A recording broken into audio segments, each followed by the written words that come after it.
So today I'm going to talk about the rest of the part of management of chest pain in emergency department. This is part two of it. In the previous part, I told you and explained to you how to approach a patient with chest pain in emergency department, what to do first, and how to recognize the life-threatening problems and how to cure them. So moving on, we're coming to the part two. What's in this part two is when you have stabilized this patient and you have excluded or you treated all the life-threatening problems. Now coming to what's the next step to do. So history. History is very, very important. It can give you clues and at sometimes a possible diagnosis for the disease. For example, if a patient is coming to you with chest pain, and for how long this chest pain is going on, for around 30 minutes, and is there any other symptoms? What type of pain it is? Where is the pain? For example, if a patient comes to you and says, I'm a 30-year-old young male with no risk factors comes to you and I say, I have a chest pain. And what the first question you ask? Where's the chest pain? And he says, here is the chest pain, it's localized over here. And it increases with inspiration and decreases with expiration. So do you think it's a cardiac arrhythmia? Least likely. Why? Because young male, no risk factors, localized pain, and increases with inspiration and expiration. So these are the differentiating points. On the other hand, an elderly male with history of diabetes, history of hypertension, comes to you and say, I have a central chest pain, and it's crushing in nature, and there are various symptoms associated with it. It is constant in nature. It has nothing to do with inspiration or expiration. The first thing you would think of, yes, ischemic heart disease. So these are the differentiating points that can give you a rough estimate or at least a probable diagnosis or a way of or direction of a treatment the patient should receive. So patient comes to you and you ask an open-ended question. Why did you come to emergency department today? What brings you to the emergency department? What happened to you? What were you doing? And for how long these symptoms coming up? So it's a beautiful mnemonic. The one who are interested in ABCs should remember it. LMNOPQRST. So L, location. Sometimes with ischemic heart disease and with the cardiac point of view, if you're thinking a patient with cardiac chest pain, most of the times he or she might be presenting with central chest pain with a hand position like this. So this can make you think that it's cardiac aneurysm. Or with non-cardiac chest pain, that can be localized. You can say left-sided chest pain, right-sided chest pain, it's localized over here, it's localized over here, it's pinpoint. Medical history, very, very important. As I mentioned in the previous slide, the example, no risk factor, young male, localized pain, least probable chances of ischemic heart disease. On the other hand, diabetic patient, hypertensive, elderly male, central chest pain, constant in nature, with profuse sweating and nausea vomiting, think of ischemic heart disease. This is very, very important. Medical history is very important. Medical history of previous ischemic heart disease is also very important. For example, a patient comes to you who had a history of ischemic heart disease or has been multiple times have gone through percutaneous angioplasty or had a coronary artery bypass graft surgery early on. So comes up with the chest pain again. Think of ischemic heart disease again. Needs an EKG, needs cardiac profile, needs extensive workup. That needs to be addressed as soon as possible. So medical history and the drugs that the person has been taking before is very, very important. Is he taking any drugs? For example, cocaine. Cocaine can lead to acute coronary syndromes within 1 hour, right? Is this new type of pain? For example, again, there are multiple scenarios a person can think of. And young male who comes to you in emergency department, he says, I have a chest pain. And for how long it's going on? It's going on for the past 3 days. It was okay. I could really handle that pain. But for the past 1 hour, it's getting worse. And it's still localized. It increases with inspiration, decreases with expiration. So what do you think? Is it a cardiac aneurysm? No. The patient is having this chest pain for the past 3 days. On the other hand, patient with the risk factors or previous comorbids, if you say, I was doing nothing and I started off feeling uncommon chest discomfort and then new onset of chest pain, think of ischemic heart disease. Very, very important point. Other symptoms. With non-cardiac pains, you won't be having symptoms like nausea, vomiting, apprehension, profuse sweating, diaphoresis, pain radiation to back or to the epigastrium or to the left arm. You won't be having these symptoms. But with a cardiac aneurysm, there are multiple other symptoms a patient can present with. For example, apprehension, chest heaviness. It's more common in diabetes. Chest discomfort. The one who cannot appreciate the pain, for example, diabetic patients, can present to you with, I have a chest discomfort. I have some chest heaviness. There's some tightness in my chest. These are symptoms. Other symptoms associated with ischemic heart disease. I have nausea, vomiting, right, because of diaphragmatic irritations. It's radiating to the left arm. It's radiating to the back. And it's associated with increased respiratory rate. I feel dyspneic. I feel short of breath, right? So palliative, quality. What kind of quality it is? Is it crushing? Is it having heavy thrombing type of pain? Or it's a pinprick kind of sharp stab of a knife kind of pain? If it's pinprick, it's localized kind of pain, least likely to be an ischemic heart disease. But if it's central chest pain with just heaviness and stabbing and crushing kind of pain, think of ischemic heart disease. Radiations. Is it radiating to the back? Is it radiating to the neck? Is it radiating to the left arm? It's a very, very important sign. Severity. The most important and the most valuable scale to measure the severity of the pain is to ask the patient to rate the pain on the scale of 0 to 10, with 0 being the least with no pain and 10 being the highest pain, or the pain that the patient never had. Usually with ischemic heart disease, the patient can say, I have a pain from 8 to 10, and that's a severe pain. And ischemic heart disease present with a severe pain, crushing kind of pain. Timing. For how long this pain has been going on.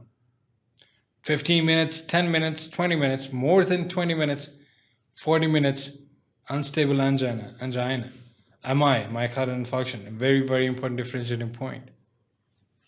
So time is important. Moving on, general appearance.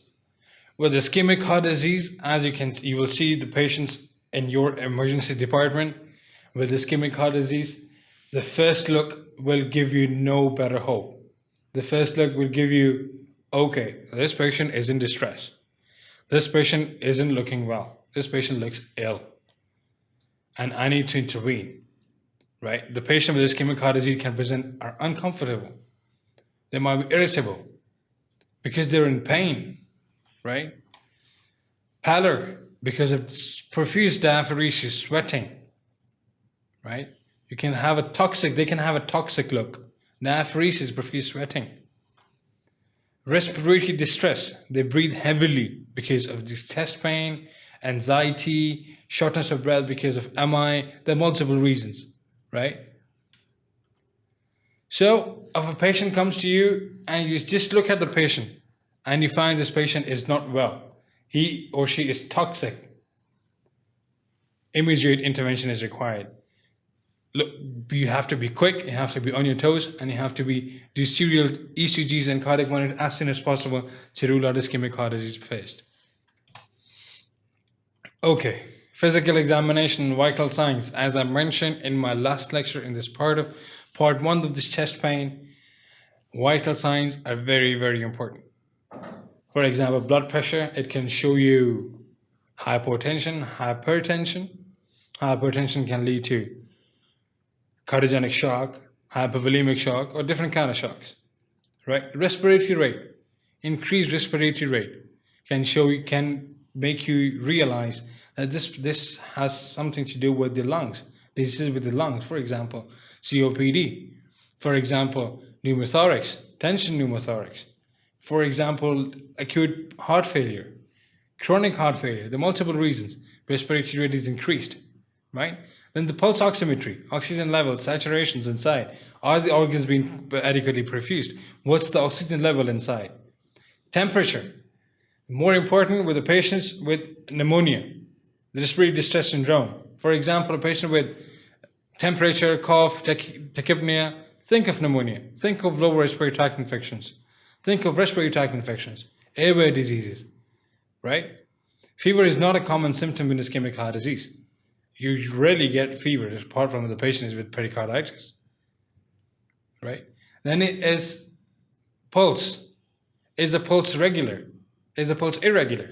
Is bradycardic or tachycardic? You need to identify. You need to find out these vital signs. So these 5 vital signs can give you enough information. And from above them, and more importantly, if you add one more, that's GCS. How is the patient feeling?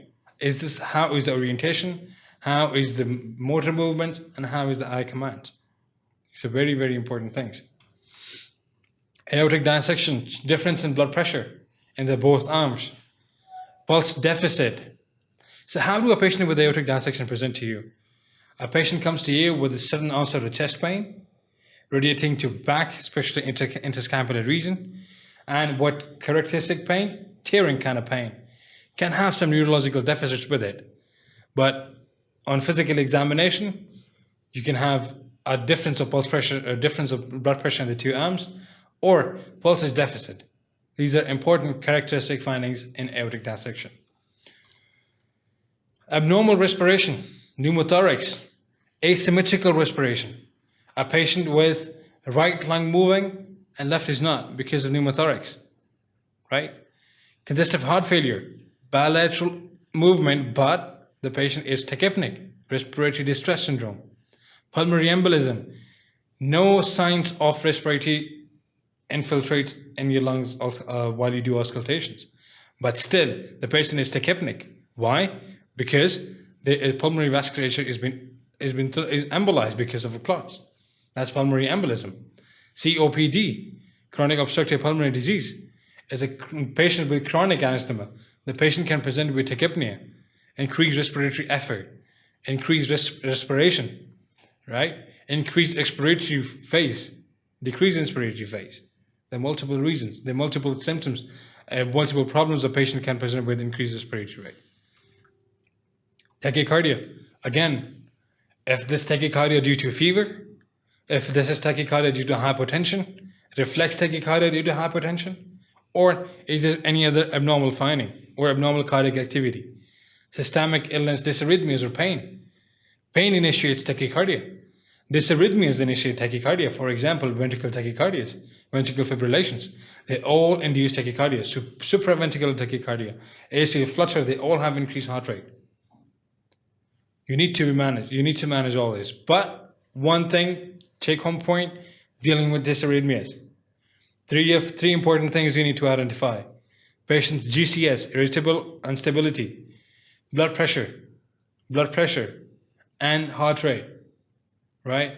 If the patient is unstable, do not give drugs to revert this patient. You need to cardiovert electrically. You need to do electrical cardioversion, right? Fever or hypothermia. Infection is a sign of infection, right? In sepsis, you can have a fever or no fever. So with hypovolemic or septic shock, a patient can present to you with chest pain.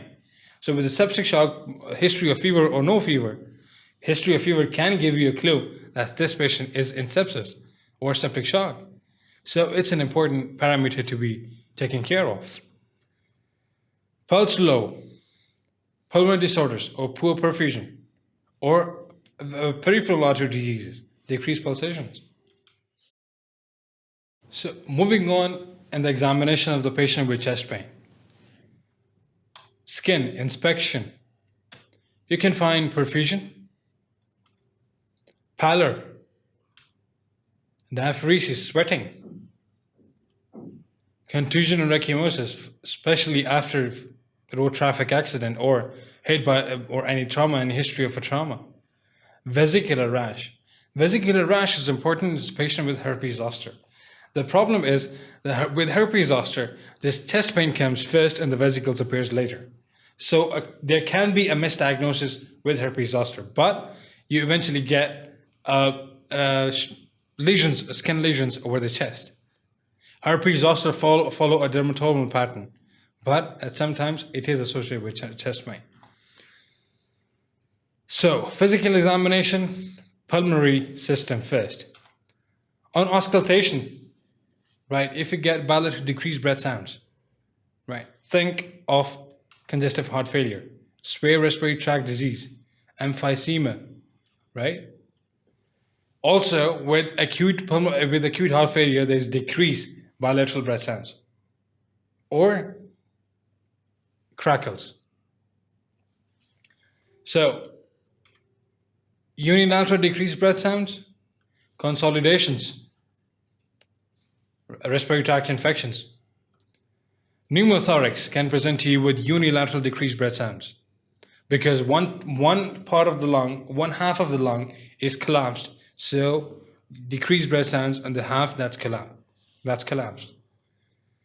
Trachea examination. If the trachea is, for example, there is right-sided decreased breath sounds, and if you check for the trachea and that's been deviated towards the opposite side, think of tension pneumothorax.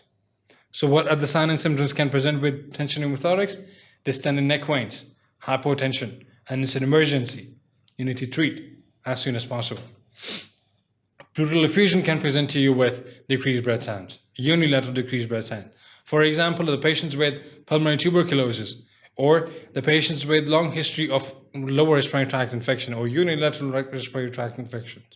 Pneumonia can complicate into pulmonary pleural effusion. There are multiple things. E to A changes, consolidations, increased inspiratory and expiratory ratio. It happens in COPD. So, moving on, continuing forward to pulmonary examination. On auscultations, you can find, or you can hear different kind of sounds while auscultating the pulmonary systems. For example, wheeze. It's a whistle kind of voice you get to hear while on auscultations. It can present with COPD. It can present with acute asthma or acute exacerbation of asthma, or at times it can present with cardiac asthma. In short, it's reactive airway diseases. Reactive airway diseases include asthma, right? Crackles, rales, or crackles, these are important, and atelectasis, and infiltrates, or pulmonary edema, right? Velcro-like rails, these are chronic interstitial fibrosis. These sounds are like when you crush dry leaves, especially in the season when they fall off, right? When you squeeze them in between your hands and you hear the sound, that's Velcro or leaf or Velcro-like rails. That's more characteristic of interstitial lung diseases. Percussion, localized dullness. Think localized dullness or hyperresonance. Palpation, look for crepitus, external crepitus, then they can identify you with, they can give you an idea of external crepitus or subacute emphysema. Next, localized tenderness. Localized tenderness is very, very important. It can make diagnosis very easy for you. For example, I told you before, localized tenderness in a patient with 30 years old male with no previous comorbids, chest pain with localized tenderness, think of musculoskeletal problems. With localized tenderness, think of costochondritis, musculoskeletal issues, right? So now physical examination of cardiac system. Previous surgical scars, a very, very important information. Patient who've been through coronary artery bypass graft before or bypass surgery before have a scar mark. This can give you an idea that this patient is known as ischemic heart disease, and this has something to do with these symptoms right now. Are these symptoms new, or were these symptoms already present? This can give you enough information. Palpations. Palpations is important. It won't give you much information like other systems do on palpation, but yeah, some points, some things are to be done or can be roughly estimated with palpation. For example, your apex beat, if it's in fifth intercostal space midclavicular line, or it's an axilla. If it's an axilla, think of left ventricular hypertrophy, or think of some of the diseases that can deviate mitral apex beat to laterally. On palpation, you can find it. On palpation, you can appreciate heaves. You can appreciate abnormal heart beatings, right? So palpation is important. Implanted devices. For example, a patient with a history of chronic or heart blocks before have been diagnosed with complete heart block or secondary heart block or RBB with bifascicular or trifascicular blocks. He or she is on permanent pacemaker or temporary pacemaker. This can give you a lot of information, right? So why is the implanted device so important? Because you need to realize, you need to first think, are these implanted devices working or not? Is it functional? For example, a patient with implanted devices with permanent pacemaker comes to you with heart blocks. What do you think? What's wrong with this patient? Think this device is not working. This device is not functional. You need to intervene as soon as possible, right? Auscultations give you a lot of information, while especially in cardiac point of view. First, look for normal heart sounds, S1, S2, and then look for murmurs. Are these heart sounds muffled? Are the heart sounds regular? Is there any murmurs in between them? And murmurs are abnormal cardiac sounds, valvular sounds, abnormal valvular sounds. That is significant and can at times lead to life-threatening injuries, life-threatening problems. So with just simple physical examination, for simple auscultation, you can get a lot of information that's necessary for you to make a diagnosis, or you at least to make your things to work as quickly as you can. Heart sounds and any murmurs mentioned before. So moving on to cardiac murmurs. Cardiac murmurs are of two types, systolic and diastolic murmurs. Moving on to systolic murmurs. Systolic ejection murmurs. Heard across precardium with diaphragm of stethoscope. Aortic stenosis includes systolic murmurs. Harsh crescendo decrescendo heard with diaphragm. Aortic stenosis murmurs are especially in the second intercostal space, radial to the sternum. And at times, it can have a carotid bruit with it, or the murmurs can migrate up to the carotids. So you need to have an auscultation of the second intercostal space onto the right for aortic stenosis and with the diaphragm of the stethoscope, but for carotid radiations, you need to have a bell of your stethoscope to appreciate the aortic murmurs radiations. Radiates to carotid, as I mentioned before, Mitral regurgitation can present to you with systolic murmur. How did apex radiate to axilla? These are very important findings. Blowing hollow systolic murmurs, right? Mitral regurgitation. What happens in mitral regurgitations? Before moving on, let's begin with aortic stenosis. Aortic stenosis is stiffening of the aortic valve. And why is this so? Because of age. That's senile dystrophy of aortic valve. So it can present to you with syncope, angina, and dyspnea. So it's important to identify aortic stenosis. And most important cause of aortic stenosis is elderly males or elderly females. Age. Age is the most important cause of aortic stenosis, right? Mitral regurgitation. What happens, what do you mean by regurgitation? Is the flowing back of the blood from the mitral valves coming down to the ventricles. So leaflets are not closed enough so they can prevent the backflow. On the other hand, with regurgitation, there is backflow of the blood. Because when a ventricle contracts, instead of closure of the mitral valve adequately, it makes a small gap in between the two leaflets and the blood pulls back into the left atrium. So that's mitral regurgitation. So how is the murmur presented? It's heard at the apex with the bell, radiating to axilla, and it's blowing hollow systolic murmur. The best position to hear mitral regurgitation is patient slightly turned left in the decubitus position, left lateral in the decubitus position. Increase with Valsalva maneuvers. Diastolic murmurs, mitral stenosis. Again, what is stenosis? Is stiffening of the mitral valve. Low rumbling kind of diastolic murmur. Aortic regurgitation. Again, what's regurgitation? Is the backflow of the blood from the aorta back to the left ventricle. Blowing murmur. Decrescendo or hollow diastolic murmur. So, continuing cardiac murmurs, other cardiac sounds, idiopathic hypertrophy subaortic stenosis, late systolic murmur without radiations. Pericardial rub, it's more important in pericarditis. It's a friction, rubbing kind of sounds when pericardium rubs with themselves.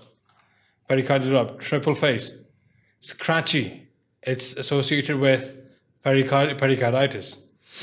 S3 is at times normal in young children. S3 is heard best with bell at apex in the left lateral decubitus position. Sounds like Kentucky. It's like Kentucky. That's how it sounds. It represents heart failure in adults, but it's normal finding in small children. S4 is always pathological. Is heard best with bell at apex. Sounds like tin C. It's tin, knee, and C. That's how it sounds like. Represent atrial filling of stiff ventricles in adults. Always pathological in childs. So moving on, carotid arteries. These examination of the carotid arteries is very, very important. It can give you an idea of the carotid bruits, aortic stenosis murmur, and the flow of the carotid arteries. So that's how you feel. You feel with the diaphragm and you feel with the bell. Both. Bell makes you identify the bruit more significantly as compared to the diaphragm. JVP is very, very important. Internal jugular vein distension is very, very important physical finding, and it's related to many diseases. It has how to check JVP. That's internal jugular vein for you. Can you see this distension over here? This is JVP. This is sternocleidomastoid, and this is jugular venous pulse. As you can see, this is distended. What is the significance of distension? It can show you, or it can make you probable diagnosis of many diseases. For example, cardiac tamponade,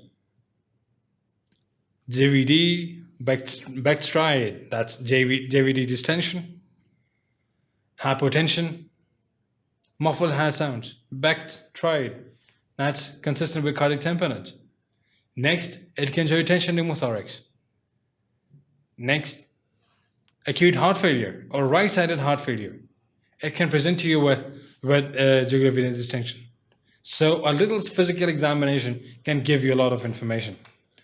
How do you check it? The patient is inclined at 30 to 40 degree, and the patient is asked to move his head towards the left, and you check for internal jugular vein. The differentiating point is carotid arteries is very near to internal jugular vein, and sometimes can be a distractor for internal jugular vein. Internal jugular vein is not pulsatile, while carotid arteries are pulsatile. And to confirm internal jugular vein, you can have a hepatojugular reflex. When you palpate the abdomen and you put the pressure in the abdomen, you can feel this jugular venous distension. That's a characteristic of or identification point for JVD. Moving on, abdominal examination. It's very important as well, because as I mentioned in my previous lecture, that the structures underlying this chest is first is heart, lungs, and abdomen.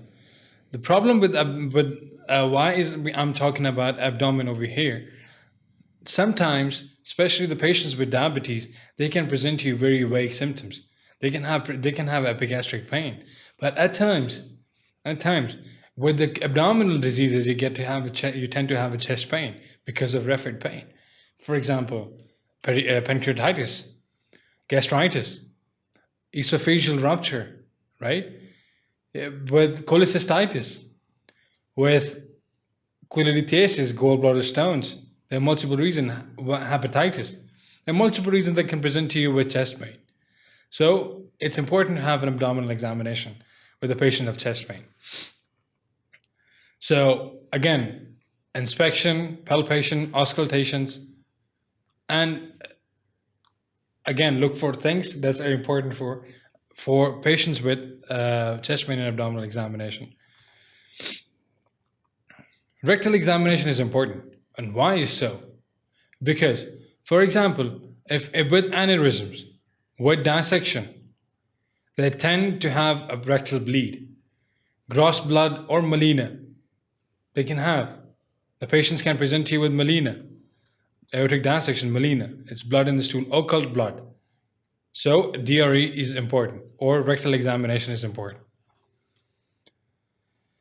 So moving on to investigations.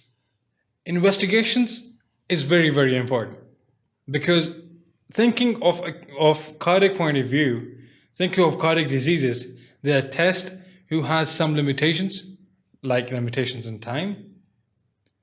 And for some, you need to have a different approach or for different diagnostic testing, for example, for pulmonary embolism, right? So moving on, first CBC, complete blood picture. It's very, very important. It gives you a lot of information. For example, if the patient is with low hematocrit, think of dehydration, think of sepsis, think of volume problems, right? With low HB, hemoglobin, anemia can lead to chest pain. Chemistry panels, it's very, very important. In cardiac shock, what happens is there is decreased perfusion to the renal system. With this, what happens to creatinine? Increases. What happens to urea? It increases. What these show? The signs of kidney injury due to cardiopulmonary insufficiency. Cardiac markers, that needs to be highlighted on. Cardiac markers are very, very important. And as mentioned before, at the beginning of the slide, there's limitations for some like time. Cardiac markers are of two types, CKMB and troponin I, or sometimes troponin T. The most sensitive and the more diagnostic is troponin I. But the problem with troponin I is it increases after 4 to 6 hours. And it peaks at 24 to 48 hours, and it comes down in 10 to 15 days. While on the other hand, CKMB rises in within 2 hours. It peaks and it comes down in 2 to 3 days. They would both have limitations. For example, if a patient comes to you with chest pain of history of 2 hours, what will you do? Cardiac profile with troponin I? Though it's a more sensitive and it's more diagnostic, but what would it show? Negative.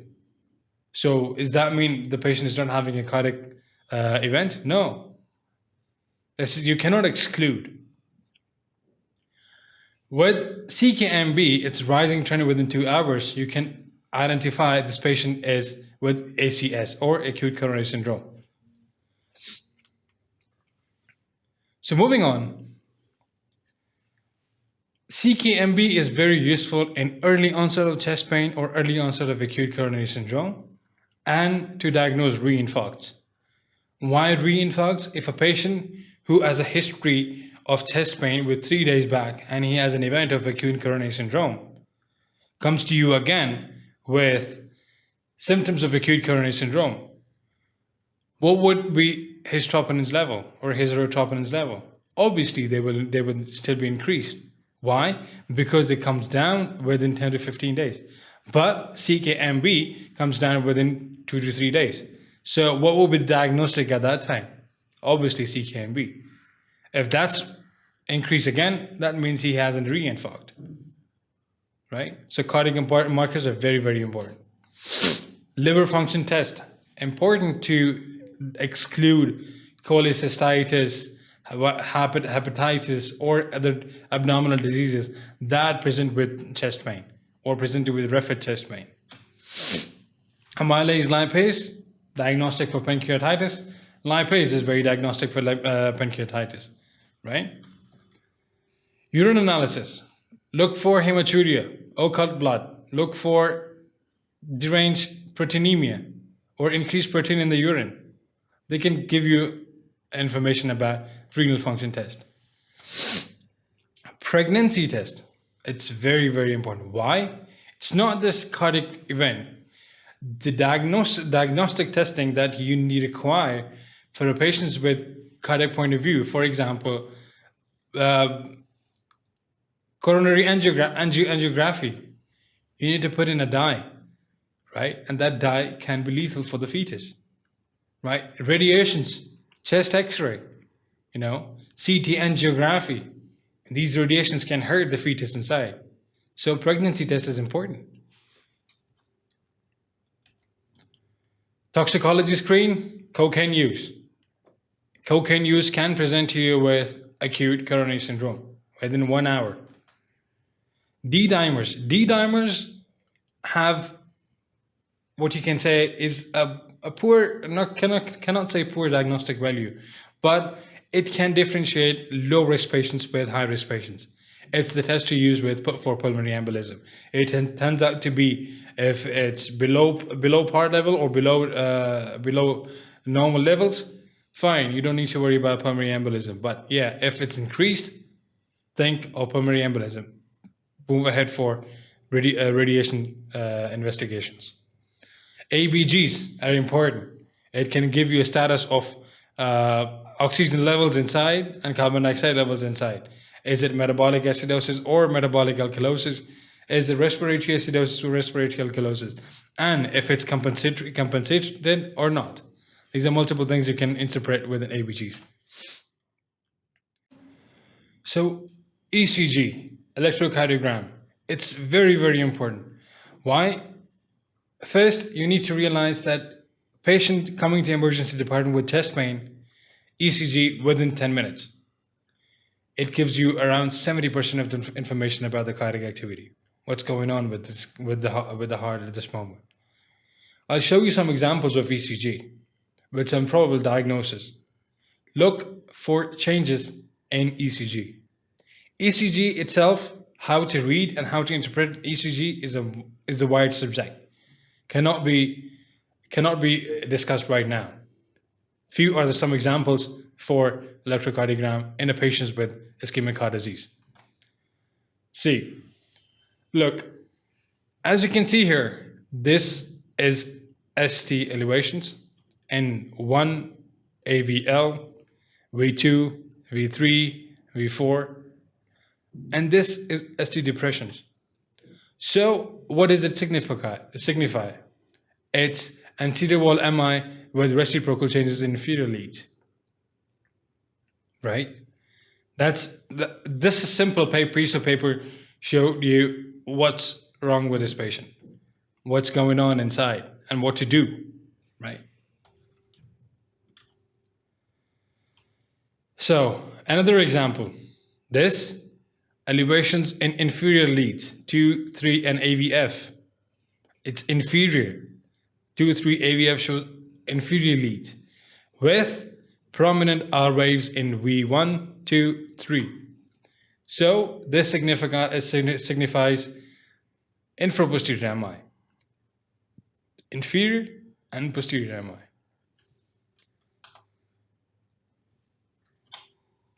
Again, this shows posterior MI, like prominent R wave plus ST depressions in V1 to V3.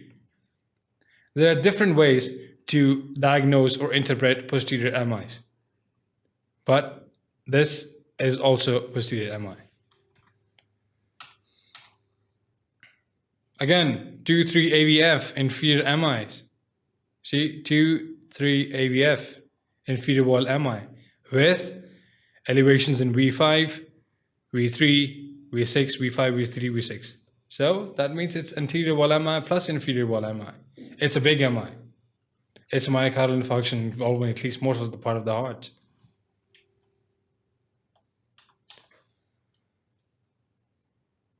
This is also another example of ECG. Risk stratification score. It's very important before discharging a patient who will come up with chest pain. While working in an emergency department, it's not just important for you to just treat the patient. Yes, it is important for you, but you need to decide who to send back home and who to get reviewed again. This is also an important point. For these, there are the different types of risk stratification scoring. That's TIMI risk stratification scoring. Then we have heart scoring by itself. With TIMI risk stratification scoring for STEMI, look at the points, the factors that are dependent on. Age, more than 65 to 75, 2 points. More than 75, 3 points. With previous comorbids, 1 point. Examination, systolic blood pressure less than 100, 3 points. Heart rate more than 100, 2 points. Weight, presentations, anterior ST elevation MI, 1 point. New onset left bundle branch block, 1 point. Time for treatment is more than 4 hours, 1 point. So these risk factors, when calculated, can make you identify if this patient needs admission, if this patient needs a consultation from a cardiologist, or the TIMI score is too low, he or she can be sent home. So, heart pathway. It's also a widely used pathway to diagnose which patient needs consultation, which patient can be sent home, or which patient needs admission. So, patient with acute chest pain, go for heart scoring. Low risk, serial troponins negative, early discharge. High risk, what includes high risk? Increased age. Typical symptoms for chest pain. Previous comorbids, for example, diabetic hypertension. Previous ischemic heart disease. ECG changes. Serial troponin changes. Negative, if the serial troponins are negative, admit this patient for observation. If troponins are positive, cardiology consult and admission. Sometimes it is not important that a patient can present to you with typical chest pain, for example, in diabetes, but these patients can have increased troponins. So increased troponin is a diagnostic, needs cardiac consultation as soon as possible. Next, we move on to then stress testing or cardiac imaging. That depends on the patient and the doctor who is consulting that patient.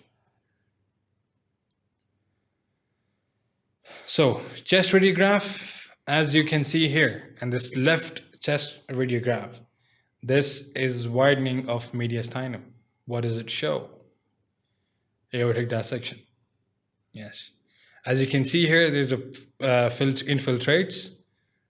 These are infiltrates. This is a patch, a patchy appearance. Lower respiratory tract infection cannot be ruled out. CT for aortic dissection. As you can see here, this is diagnostic for aortic dissection. A patient coming to you with chest pain radiating towards back, tearing kind of pain, with hypertension or altered mental status, think of aortic dissection.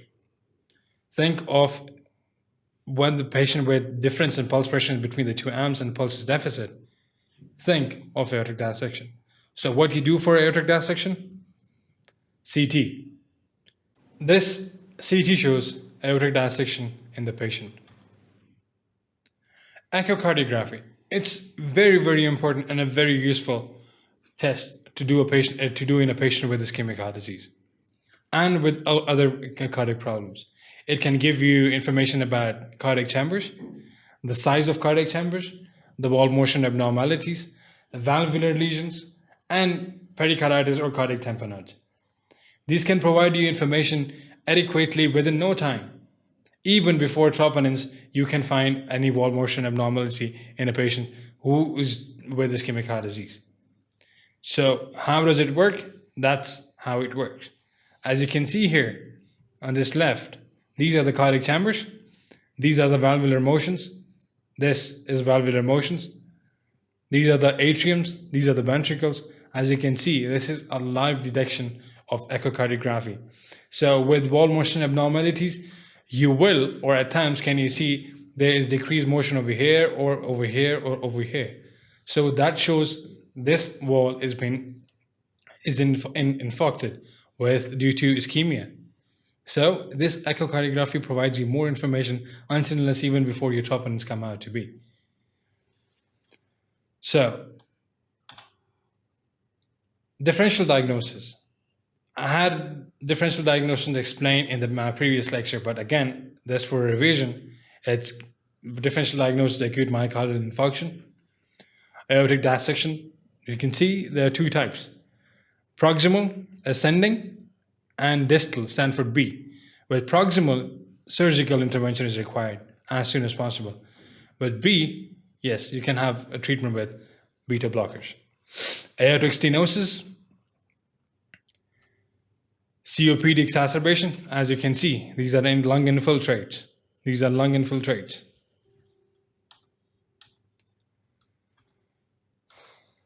Esophageal rupture, that's chest pain following vomiting. Pericardial tamponade. As you can see, this echocardiography is to be done for pericardial tamponade. Pericarditis, inflammation of the pericardial activity. Pneumonia. See this haziness around in the right side of the lung, comparing to the left side. This haziness shows a patchy appearance of infiltrate, shows pneumonia. Pneumothorax. Unilateral, decreased breath sounds, dull percussion, pneumothorax. Pulmonary embolism, unstable angina.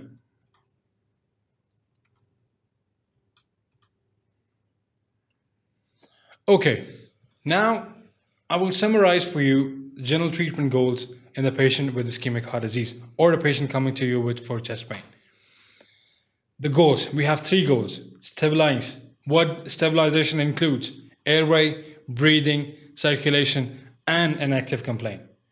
For example, if the patient is with intact airway, breathing fine, but with severe chest pain, would it let it be? No. Treat the chest pain first.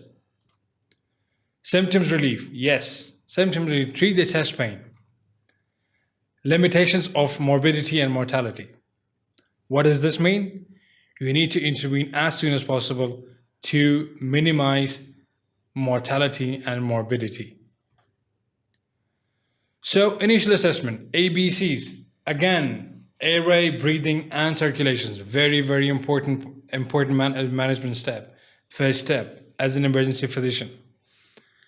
Patient's appearance, toxic, ill-looking, diaphoretic, perfused, pallor, can give you a lot of information. Needs initial assessment.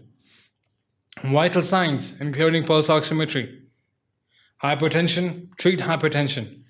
Decrease oxygen saturation level, supply oxygen. Increase respiratory rate, calm the patient down.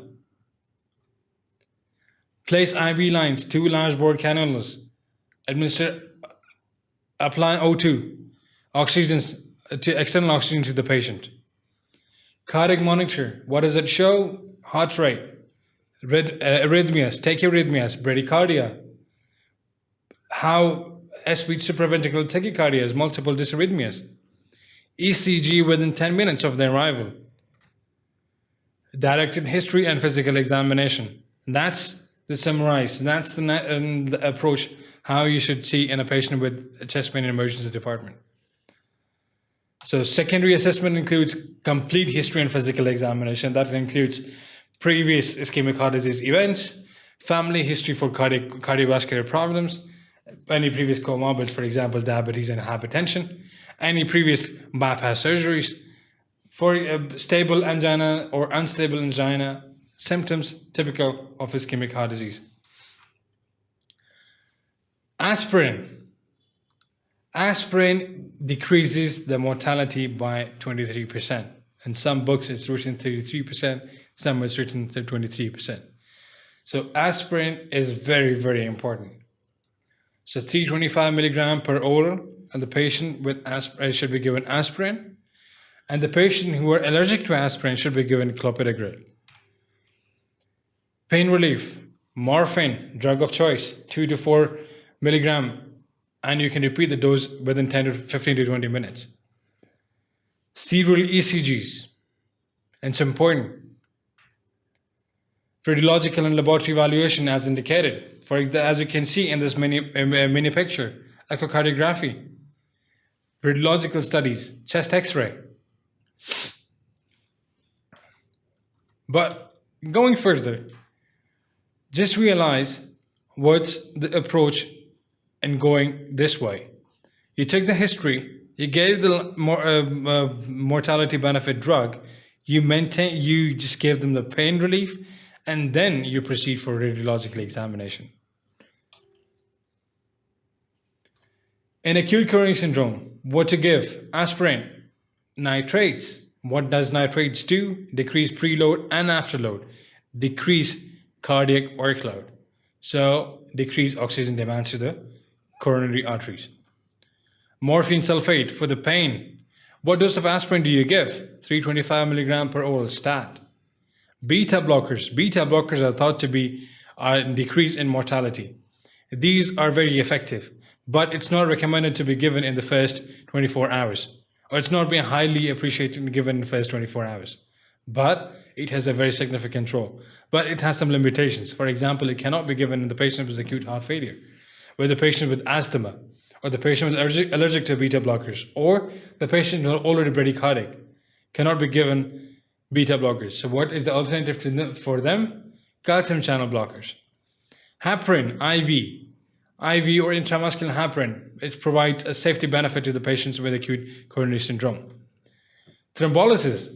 The thrombolysis are of two types, again, with the limitations of time period.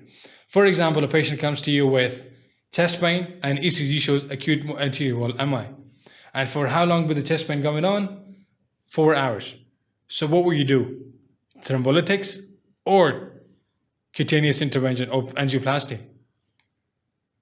So for angioplasty, door to operating room time is 90 minutes.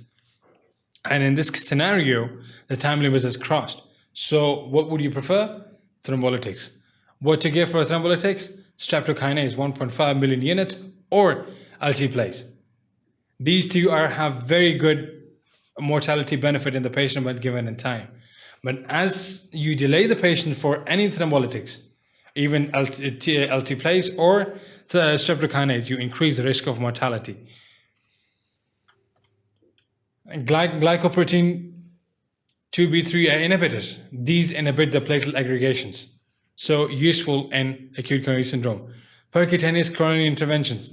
What you do within 90 minutes, if a patient comes to you within 90 minutes acute coronary syndrome, load it with aspirin and clopidogrel, move this patient to cath lab, and do the primary PCI or primary angioplasty.